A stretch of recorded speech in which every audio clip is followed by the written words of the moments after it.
Hi, this is your second part in a three-part series on how do we deal with regrets. Do we ignore it? Do we avoid it? Or do we blame others? Well, the answer is none of the above. We need to own it. To find out what I mean by this, stay tuned because this is your weekly kick.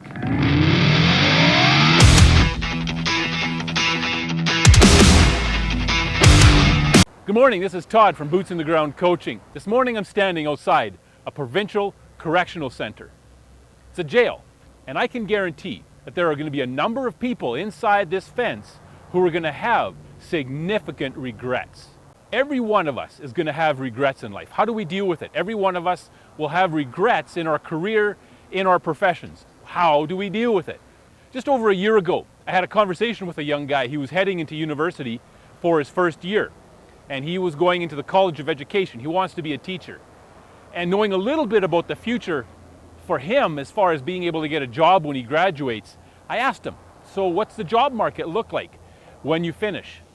He really had little idea. He was hoping he'd be able to get a job. So I probed a little bit more. I asked if he had done any research, if he had looked into the demographics, as far as were there a lot of older teachers who were going to be retiring in the next 4 to 5 years before he graduated from university. He had no idea. So when I asked him, well, how do you know if you're going to be able to get a job or not? His response was, well, he hopes that things will change by then. He's hoping that there will be some spots for him 5 years from now when he spent the time and the money getting a degree in education. He's setting himself up to have some significant regrets. He needs to take responsibility. Responsibility for his choices. You see, there are a lot of university grads who are unemployed or underemployed. They have degrees that do them no good or make them so unemployable that nobody will hire them.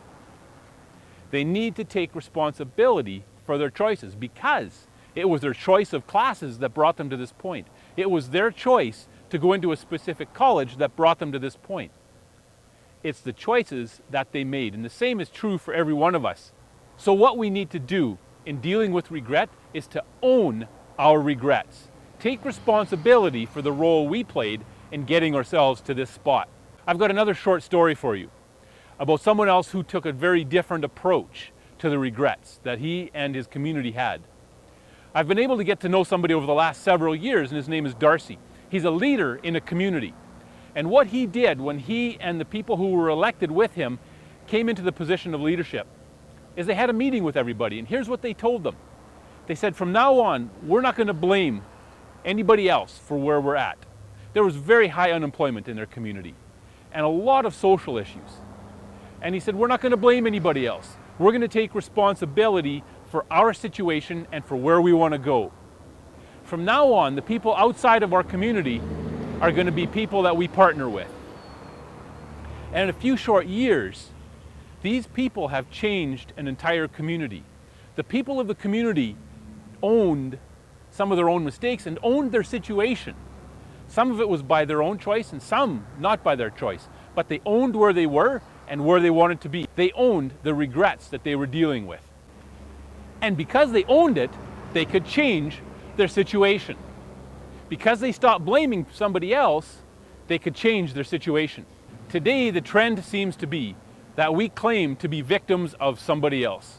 That everybody's a victim of somebody or something. And so we're really not responsible for our own situations that we find ourselves in or where we're at in our own careers. There's a problem with that because victimhood never helps us. Victimhood never helps us change anything positively. We need to own our own regrets. Then we can make different choices moving forward.